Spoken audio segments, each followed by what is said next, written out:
നമസ്കാരം, എല്ലാവർക്കും റിവ്യൂ മാസ്റ്ററിലേക്ക് സ്വാഗതം. കണ്ടന്റ് ഇഷ്ടപ്പെട്ടാൽ മാത്രം സബ്സ്ക്രൈബ് ചെയ്യുന്ന കാര്യം ഒന്ന് പരിഗണനയിൽ എടുക്കുക. തുടരും, തരുൺ മൂർത്തിയുടെ തുടരും, രഞ്ജിത്ത് രജപുത്രയുടെ തുടരും, മോഹൻലാലിന്റെ തുടരും. ഇങ്ങനെ ഒരുപാട് വിശേഷങ്ങൾ നമുക്ക് പറയാം. വളരെ ഷോർട്ടായിട്ട് ഇതിനകത്ത് അത്യാവശ്യം പ്രധാനപ്പെട്ട വിജയശില്പികളെ ഞാൻ ഫസ്റ്റ് ഷോ കണ്ട ഒരാളാണ്. ഗംഭീര സിനിമ എന്ന് പറയുന്നത് അപ്പുറത്തേക്കൊരു വാക്ക് നമുക്ക് ചിലപ്പോൾ ഇല്ലാത്ത വളരെ കുറച്ച് ചിത്രങ്ങളുള്ളൂ, എല്ലാവരും ഒത്തുവരിക. അങ്ങനെ ഒരു സിനിമയാണ്.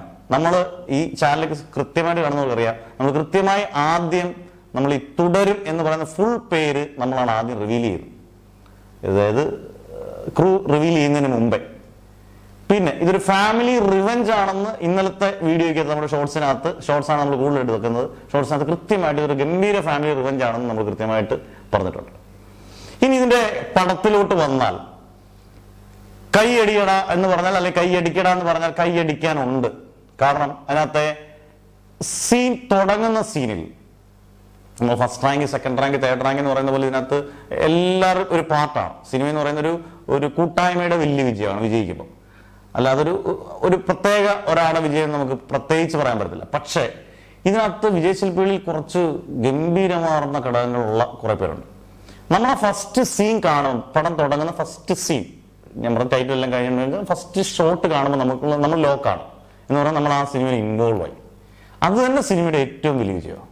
ഇതിന്റെ സിനിമാറ്റോഗ്രഫി, ഷാജി കുമാർ എന്ന് പറഞ്ഞാൽ നമ്മുടെ പുലിമുരുകനും നടനും ഒക്കെ ചെയ്ത നല്ല സീനിയറായിട്ടുള്ള ക്യാമറാമാന്റെ ഗംഭീരമായ വിഷ്വൽസ്. കാരണം മോഹൻലാലിനെ എങ്ങനെ കാണണം, പ്രേക്ഷകൻ കാണണമെന്ന് അദ്ദേഹത്തിന്റെ ക്യാമറയുടെ കാണുമ്പോൾ അതിന് കിട്ടുന്ന ഒരു പ്രത്യേക സുഖം വേറെ തന്നെയാണ്. അന്നേരം ആദ്യത്തെ കയ്യടി ഉറപ്പായിട്ട് സിനിമാറ്റോഗ്രാഫറാണ്. രണ്ട്, ഇതിന്റെ എഡിറ്റർ നിഷാദ് യൂസഫ് മരണപ്പെട്ടു. അദ്ദേഹമായിരുന്നു എഡിറ്റ് ചെയ്യാനിരുന്നത്. അദ്ദേഹം ഇതിനകത്തൊരു സ്പോയിലറല്ല, ചെറിയ റോൾ ചെയ്യുന്നുണ്ട്. തരുൺമൂർത്തി ഇന്റർവ്യൂ പറഞ്ഞതാണ്. ഷെഫീഖ് എന്ന് പറയുന്ന ഒരു പയ്യൻസാണെന്ന് തോന്നുന്നു, അദ്ദേഹമാണ് ഇതിന്റെ എഡിറ്റർ. നല്ല ഗംഭീരമായിട്ട് കട്ട് ചെയ്തിട്ടുണ്ട്. കാരണം ഇതൊരു ഡ്യൂറേഷൻ ഉള്ള സിനിമ, 2 മണിക്കൂർ 2.25 മണിക്കൂറുള്ള സിനിമയുണ്ട്. ആ സിനിമ വേണമെങ്കിൽ ലാഗ് അടിപ്പിക്കാൻ നമ്മളെ കൊല്ലായിരിക്കും. ഒരു സെക്കൻഡ് നമ്മളെ ലാഗ് അടിപ്പിക്കാൻ നല്ല കിടുക്കാഴ്ചയായിട്ട് ഇങ്ങനെ കൊണ്ടുപോകണമെന്നുണ്ടെങ്കിൽ അതിന്റെ എഡിറ്റിംഗ് പക്കയായിരിക്കണം. അങ്ങനെ അത്രയും ഗംഭീരമായിട്ട് എഡിറ്റ് ചെയ്ത ഒരു കക്ഷിയാണ് ഷെഫീഖ്. എന്തായാലും അദ്ദേഹത്തിന് ഉറപ്പായും കയ്യടി നേടേണ്ട ഒരാളാണ്. പിന്നെ അടുത്തതിലേക്ക് വന്നാൽ, ഒരു ബാക്ക്ഗ്രൗണ്ട് സ്കോർ എങ്ങനെ ഒരു സിനിമയെ സേവ് ചെയ്യാം. കാരണം ചില സിനിമകളിൽ ബാക്ക്ഗ്രൗണ്ട് സ്കോറിന്റെ ഇതുകൊണ്ട് വലിയ പോരായ്മ കൊണ്ട് സിനിമ അമ്പേ ഫ്ലോപ്പ് നമ്മൾ അടുത്തിടെ വരെ കണ്ടിട്ടുണ്ട്. ബാക്ക്ഗ്രൗണ്ട് സ്കോറിന്റെ അമിത പ്രസരം, അല്ലെങ്കിൽ ഉദ്ദേശിക്കുന്ന ബാക്ക്ഗ്രൗണ്ട് സ്കോർ ആ സീനിന് കിട്ടുന്നില്ല. ഓരോ സീനിനും വേണ്ടത് കൃത്യമായിട്ടുള്ള അത്രയ്ക്ക് ഗംഭീരമായ ബാക്ക്ഗ്രൗണ്ട് സ്കോർ ചെയ്ത ഈ അടുത്തിടയിൽ ഇത്രയും നല്ലൊരു ബാക്ക്ഗ്രൗണ്ട് സ്കോർ ചെയ്ത ഒരു സിനിമ ഞാൻ വേറെ കണ്ടിട്ടില്ല. അത് ബാക്ക്ഗ്രൗണ്ട് സ്കോർ ചെയ്തത് ജെയ്ക്സ് ബിജോയ് ആണ്. വളരെ പോപ്പുലർ ആയിട്ടുള്ളത് മലയാള സിനിമയിൽ ഒട്ടുമിക്ക സിനിമയും ചെയ്യുന്നുണ്ട്. പക്ഷെ അതിന്റെ ഏറ്റവും ബെസ്റ്റ് നമ്പർ 1 എന്ന് പറയാൻ പറ്റുന്ന വർക്ക് തുടരും തന്നെയാണ്. കാരണം ആ ബാക്ക്ഗ്രൗണ്ട് സ്കോർ സിനിമ കാണുമെന്ന് എനിക്കറിയാം. ആ ബാക്ക്ഗ്രൗണ്ട് സ്കോറിന്റെ ഒരു ഇമ്പാക്ട് സിനിമ അങ്ങ് ശരിക്കും പീക്ക് ലെവലിലേക്ക് കൊണ്ടുവന്നുണ്ട്. അത് കറക്റ്റാണ്. ഓരോ സീനും അല്ല ചുമ്മാതെ ഒരു ബാക്ക്ഗ്രൗണ്ട് ഇട്ട് കളിക്കുന്നതല്ല, നല്ല ഗംഭീരമായ ഒരു വൈൽഡായിട്ടൊക്കെ ഒരു ബാക്ക്ഗ്രൗണ്ട് ഒക്കെ ഉണ്ട്. അതൊക്കെ ഭയങ്കര ഹിറ്റാകുന്ന, അല്ലെങ്കിൽ എല്ലാവർക്കും ഇഷ്ടപ്പെടുന്ന രീതിയിലാണ് ചെയ്തേക്കുന്നത്. അന്നേരം അത് നമ്മുടെ ജെയ്ക്സ് ബിജോയ്ക്ക് കൈയടി. നിങ്ങൾക്ക് ഉറപ്പായിട്ടും ഓപ്ഷൻസ് ഒക്കെ പറയാം. പിന്നെ സ്റ്റണ്ടും അതിനെക്കാട്ട് കുറിച്ചുള്ള കാര്യങ്ങളൊന്നും ഞാൻ പറയുന്നില്ല. അടുത്തത്, ഇതിന്റെ നിർമ്മാതാവ് രഞ്ജിത്ത് രജപുത്ര. നിസ്സാരക്കാരനല്ല, 35 വർഷങ്ങളെന്ന് എഴുതി കാണിക്കുന്നു, 35 years എന്ന് എഴുതി കാണിക്കുന്നുണ്ട് തിയേറ്ററിൽ പടം തുടങ്ങുമ്പോൾ. 35 വർഷമായിട്ട് ഈ സിനിമയിൽ ഒരുപാട് നാളായിട്ട് നിൽക്കുന്ന ഒരാളാണ്. ഈ സിനിമ പല പ്രശ്നങ്ങൾ, ചിലപ്പോൾ OTT പ്രശ്നങ്ങളൊക്കെ വന്നപ്പം പല ഇപ്പോഴത്തെ പ്രൊഡ്യൂസർമാരുണ്ട്.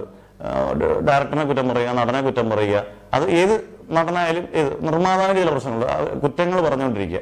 ഇത് ഇത്രയും സിമ്പിളായ ഒരു മനുഷ്യൻ, വളരെ പക്വതമാരായിട്ടുള്ള സംസാരങ്ങൾ, ഒന്നും തള്ളിമറിക്കാതെ, ഒന്നും അടിവരയിട്ട് ഒന്നും തള്ളിമറിക്കാതെ വൃത്തിയായിട്ട് പ്രൊഡ്യൂസ് ചെയ്യാൻ തരുൺമൂർത്തിക്ക് വേണ്ട എല്ലാ അവകാശവും അല്ലെങ്കിൽ എല്ലാ എലമെന്റ്സും കൊടുത്തൊരു പ്രൊഡ്യൂസർ എന്ന് തന്നെ പറയണം. കാരണം ഇതൊരു ചെറിയ ക്യാൻവാസിലല്ല, പക്ഷെ ആ സിനിമ ആഗ്രഹിക്കുന്ന ക്യാൻവാസിൽ തരുൺമൂർത്തിക്ക് ഒരുക്കി കൊടുക്കാൻ അദ്ദേഹം ചെയ്തത് എന്നിട്ട് ഈ സിനിമയുടെ ഏറ്റവും വലിയ വിജയത്തിലൊന്ന് സ്വാഭാവികമായിട്ടും അതിന്റെ പ്രൊഡ്യൂസറായിട്ടുള്ള രഞ്ജിത്ത് രജപുത്രയ്ക്ക് തന്നെയാണ്. അന്നേരം കൈയടിക്കണ മക്കളെ നമുക്ക് ധൈര്യമായിട്ട് പറയാം. ഇനി ഒരു സിനിമയാകുമ്പോൾ എല്ലാവരും ഒത്തൊരുമിപ്പിച്ച് അതിൻ്റെ ആർട്ട്, അതിൻ്റെ ആർട്ട് മറന്നുപോയതല്ല, എല്ലാം ഗംഭീരമാണ്.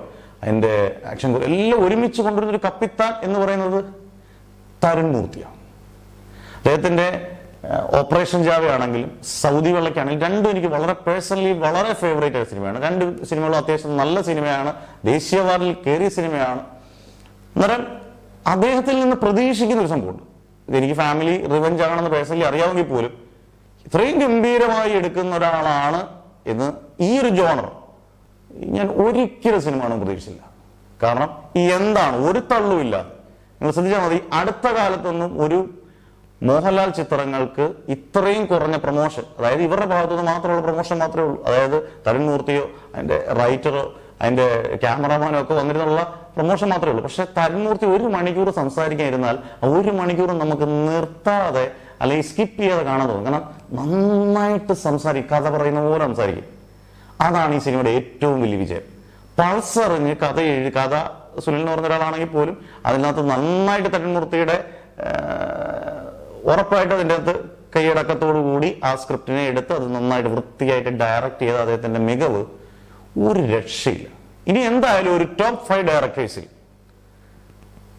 തള്ളാതെ തന്നെ മലയാളികളെ കൊണ്ട് അല്ലെങ്കിൽ മലയാള സിനിമ അറിയാവുന്നവരെ കൊണ്ട് പറയിപ്പിച്ചു, നീ മിടുക്കനാടാ എന്ന് പറയിപ്പിച്ച് കയ്യടി മേടിച്ച് സിനിമ കൊണ്ട് കയ്യടി മേടിപ്പിച്ച ഒരാൾ തന്നെയാണ് തരുൺ മൂർത്തി. സംശയം വേണ്ട. ഇനി അങ്ങോട്ട് അദ്ദേഹത്തിന്റെ കരിയറിൽ വ്യത്യസ്തമായ ഒരുപാട് സിനിമകൾ കാണും, ഗംഭീര സിനിമകൾ കാണുന്നുള്ളതിൽ സംശയം വേണ്ട. കാരണം അദ്ദേഹത്തിന്റെ ഈ കഥ പറയുന്ന രീതി ഗംഭീരം തന്നെയാണ്. ഇനി വണ്ണാണ്ടുള്ളി എന്ന് നമുക്ക് പറയാൻ പറ്റുന്നത്, കാരണം ശരിയാണ്, ഈ പറഞ്ഞ പോലെ കപ്പിത്താനാണ് സംവിധാനമെങ്കിലും മോഹൻലാൽ, മലയാളത്തിന്റെ മോഹൻലാൽ, എങ്ങനെയൊക്കെ മോഹൻലാൽ ഫാൻസ് ഇഷ്ടപ്പെടുന്നത് മാത്രമല്ല സാധാരണ ഓഡിയൻസ് ഇഷ്ടപ്പെടുന്ന രീതിയിൽ മോഹൻലാലിനെ എങ്ങനെയൊക്കെ കൈയെടുക്കത്തോടെ ഒരുക്കാം. മോഹൻലാലിന്റെ ഒരേപോലെ താരവും ഒരേപോലെ അഭിനേതാവും അത് വളരെ അപൂർവമാണ് നമുക്ക് കിട്ടിയിരിക്കുന്നത്. താരത്തെ നമുക്ക് കിട്ടുന്നുണ്ട്, പലപ്പോഴും താരത്തെ നമുക്ക് കിട്ടുമായിരിക്കാം, പക്ഷെ അഭിനേതാവ് എന്നുള്ള രീതിയിൽ മോഹൻലാലിനെ പലപ്പോഴും നമുക്ക് മിസ് ചെയ്യുന്നുണ്ട്. പക്ഷെ ഇതിനകത്ത് സ്പോയിലർ അല്ല, എന്നാൽ പോലും നിങ്ങൾ ശ്രദ്ധിച്ചു നോക്കിയാൽ മതി. എനിക്ക് എൻ്റെ ഒരു സാധാരണ സിനിമയുടെ ഇത് വെച്ചാണ് ഒരു റിവെഞ്ച് ചെയ്യുന്ന ഒരു സ്ഥലത്ത് മോഹൻലാലിന്റെ ഒരു ചിരിയുണ്ട്. നമുക്കറിയാം സതയം സിനിമ അന്ന് പരാജയമാണെങ്കിലും സതയം സിനിമ ഒരു കൾട്ട് ക്ലാസിക് തന്നെയാണ്, ക്ലാസിക് സിനിമയാണ്. ഈ ചിരി സതയത്തിലെ ഈ പുത്തൻ ജനറേഷനിൽ ഒരു ചിരി പോലെ നമുക്ക് തോന്നും. നമുക്ക് ഭയങ്കരമായിട്ട് ഫീൽ ചെയ്യുന്ന ഒരു ചിരി. എല്ലാം നഷ്ടപ്പെട്ടു പോകുമ്പോൾ അവിടെ എല്ലാം ഒരു കാറുണ്ട്, എല്ലാം നഷ്ടപ്പെട്ടിട്ട് എല്ലായിടത്തും ഒരിടത്ത് ഇരിക്കുന്ന ഒരു സിറ്റുവേഷൻ ഉണ്ട്. അതിലൊക്കെ മോഹൻലാൽ എന്ന് പറഞ്ഞ നടനെ മാക്സിമം യൂട്ടിലൈസ് ചെയ്തു, ഒരേപോലെ താരമായിട്ട് യൂട്ടിലൈസ് ചെയ്തു. മോഹൻലാലിന്റെ ഏറ്റവും വലിയ പോസിറ്റീവ് മുണ്ട് മടക്കി, അത് മുണ്ട് മടക്കി ഒരുപാട് പേര് ചെയ്യുന്നുണ്ടെങ്കിൽ പോലും അതിനെ ബാക്ക്ഗ്രൗണ്ട് സ്കോറിലൂടെ സിറ്റുവേഷൻ ക്രിയേറ്റ് ചെയ്ത് അതിനുവേണ്ടി ഒരുക്കി റെഡിയാക്കി മോഹൻലാൽ എന്ന് പറഞ്ഞ നടനെ നമുക്ക് ഇഷ്ടമാവുന്ന, എത്ര നെഗറ്റീവ് പറയുന്നവരാണെങ്കിലും കൈയടിച്ച് പോകുന്ന രീതിയിൽ കൊണ്ടുവന്ന തരുൺ മൂർത്തി മിടുകനാണ്. അന്നേരം മോഹൻലാൽ എന്ന് പറയുന്ന നടൻ യഥാർത്ഥത്തിൽ ഒരു ഡയറക്ടേഴ്സ് ആർട്ടിസ്റ്റാണ്. ഉറപ്പായിട്ട് നല്ലൊരു ഡയറക്ടറിൻ്റെ കൈ കിട്ടിക്കഴിഞ്ഞാൽ മോഹൻലാൽ പൊന്നാണ്. അതിന് വണ്ണമോ മീശയോ താടിയോ ഇതൊന്നും അല്ല പ്രശ്നം, നല്ല ഡയറക്ടറിന്റെ കയ്യിൽ കിട്ടണം. ഇപ്പൊ ജിത്തു ജോസഫ് മോഹൻലാൽ കോമ്പിനേഷൻ, അതുപോലെ തരുൺ മൂർത്തി നല്ല പോലെ. മോഹൻലാൽ എന്ന് പറഞ്ഞാൽ എങ്ങും പോയിട്ടില്ല. ഇവർ ഇന്ന് അഭിനയം ഒരു വർഷം കൊണ്ടോ ഒരു ദിവസം കൊണ്ടോ 10 സിനിമകൾ ഫ്ലോപ്പായാലൊന്നും പോകുന്നതല്ല. അന്നേരം ആ നടന്റെ അഭിനയം നമുക്ക് തിരിച്ചു തന്നില്ല, താരത്തെ അല്ല, അഭിനയം നമുക്ക് തിരിച്ചു കിട്ടിയതിൽ വളരെ വളരെ സന്തോഷം. ഓവറോൾ ഇതൊരു എങ്ങനെയുള്ള സിനിമയാണ്? ഇതൊരു ഫാമിലി പടമാണോ? ഇപ്പൊ നമ്മൾ ദൃശ്യത്തെ എങ്ങനെയാണ് കണക്കാക്കുന്നത്? ഫാമിലി പടം, ഫാമിലി കണ്ട് ഫാമിലിക്ക് ഇഷ്ടപ്പെടാം. പിന്നെ ശോഭനയുടെ കഥാപാത്രം എനിക്ക് തരുൺ മൂർത്തിയുടെ കാസ്റ്റിംഗാണ് ഇഷ്ടപ്പെട്ടത്. ശോഭന അസാധാരണമായ ചില നോട്ടങ്ങളൊക്കെ ഉണ്ട്, അടിപൊളിയാണ്. എന്നാൽ പോലും ശോഭന എല്ലാ വേറെ ക്യാരക്ടറും പറ്റും. പക്ഷേ തമിഴ് കളർന്നുള്ള മലയാളം ഇത്രയും സംസാരിക്കാൻ അവരെ കൊണ്ട് തന്നെ ഡബ് ചെയ്യിപ്പിക്കുന്ന തരുൺ മൂർത്തിയുടെ ബ്രില്യൻസിന് നമുക്ക് കൈയടിക്കണം. ശോഭന മോശമൊന്നുമല്ല, മോഹൻലാൽ ശോഭന കോമ്പിനേഷൻ നന്നായിട്ട് വർക്കൗട്ട് ആയിട്ടുണ്ട്. എന്നാലും ഇതിവിടെ തരുൺ മൂർത്തി എന്ന് പറഞ്ഞ ഡയറക്ടർ അസാധാരണമാണ്. അന്നേരം ഓവറോള് എല്ലാ ഫാമിലിക്കും കാണാം, യൂത്തിന് കാണാം, ആർക്കും പ്രായം നോക്കാതെ കണ്ട് ഗംഭീരമായിട്ട് തിയേറ്ററിൽ ഇങ്ങനെ ഇരുന്ന് നമ്മൾ അതിനകത്ത് എനിക്ക് രണ്ട് കഥാപാത്രങ്ങളായിട്ട്, കഥാപാത്രങ്ങളല്ലാതെ എനിക്ക് തോന്നിയ ഒന്ന് മഴയും ഒന്ന് കാറുമാണ്. അതിനകത്ത് പ്രധാനപ്പെട്ട രണ്ട് വിഷയങ്ങളാണ് ഇതിനകത്ത് എടുത്തു പറയാൻ വിട്ടുപോയൊരു സാധനം. അതിനകത്ത് CI ആയിട്ട് അഭിനയിക്കുന്ന പ്രകാശ് വർമ്മ എന്ന് പറയുന്ന സംഭവം ഞാൻ അടുത്ത കാലത്ത് തെലുങ്കിൽ നിന്നും, മലയാള സിനിമ ആകുമ്പോൾ തെലുങ്കിൽ നിന്നും തമിഴിൽ നിന്നും അല്ലെങ്കിൽ ഹോളിവുഡിൽ നിന്നും ഒക്കെ വില്ലന്മാരെ പറഞ്ഞ വിലയ്ക്ക് കുറ്റിക്കൊണ്ട് വരും. ഇതൊരു ആഡൊക്കെ ചെയ്യുന്ന ഒരു കൃഷിയാണ് പ്രകാശ് വർമ്മ. മോശം എന്നല്ല പറഞ്ഞാൽ അദ്ദേഹം ഈ സിനിമയിൽ ഏറ്റവും കൂടുതൽ കസറിയ ഒരാളാണ് ഈ പ്രകാശ് വർമ്മ എന്ന് പറയുന്നത്. ഏറ്റവും കൂടുതൽ എനിക്ക് ഗൂഗിളിൽ സെർച്ച് ചെയ്യാൻ പോകുന്നത് പുള്ളിയുടെ പേരായിരിക്കും. ഇപ്പോൾ ആളെ കണ്ടു കഴിഞ്ഞിട്ടുള്ളവർ ഉറപ്പായിട്ട്. ഗംഭീര വില്ലൻ എന്ന് പറഞ്ഞാൽ ഗംഭീര വില്ലൻ. ഒരു വില്ലന്റെ ഒരു 10 പേരെടുത്തു വെച്ചാൽ ഇനി ഈ പ്രകാശ് വർമ്മ എന്ന് പറഞ്ഞ നടൻ ഉറപ്പായിട്ട് വരും. അന്നേരം എല്ലാം കൊണ്ടും എല്ലാവർക്കും ഇഷ്ടപ്പെടുന്ന സിനിമകൾ വളരെ അപൂർവമാണ്. അന്നേരം അങ്ങനെ ഒരു സിനിമയായിട്ടാണ് എനിക്ക് ഫീൽ ചെയ്തത്. പിന്നെ നെഗറ്റീവ് പറയേണ്ടവർക്ക് നെഗറ്റീവ് പറയാം, പക്ഷെ നല്ല സിനിമയെ നെഗറ്റീവ് പറയാൻ പാടില്ല. മോശം സിനിമ നമുക്ക് മോശം തന്നെ പറയാം, അതിനകത്ത് ഒരു കുഴപ്പമില്ല, എല്ലാ അഭിപ്രായ സ്വാതന്ത്ര്യമാണ്. പക്ഷെ നല്ല സിനിമ ഒരിക്കലും അത് ഇൻഡസ്ട്രിയുടെ വിജയമാണ്, ഇൻഡസ്ട്രിക്കാണ് അതുകൊണ്ടുണ്ടാകുന്ന ഗുണങ്ങൾ. അന്നേരം തുടരും, ഇനിയൊരു തുടർച്ചയാകട്ടെ എല്ലാവരുടെയും, ഇതിനകത്ത് അണിയറപ്പുറത്തുള്ള എല്ലാവരുടെയും അടുത്ത വിജയത്തിന്റെ തുടർച്ചയാകട്ടെ എന്ന് പറഞ്ഞ് നമ്മൾ വീഡിയോ നിർത്തുന്നു. അന്നേരം വീഡിയോ കണ്ടന്റ് ഇഷ്ടപ്പെട്ടാൽ സബ്സ്ക്രൈബ് ചെയ്യുന്ന കാര്യം പരിഗണനയിലെടുക്കുക. തുടരും. ഗംഭീരം എന്നല്ല, അതിഗംഭീരം.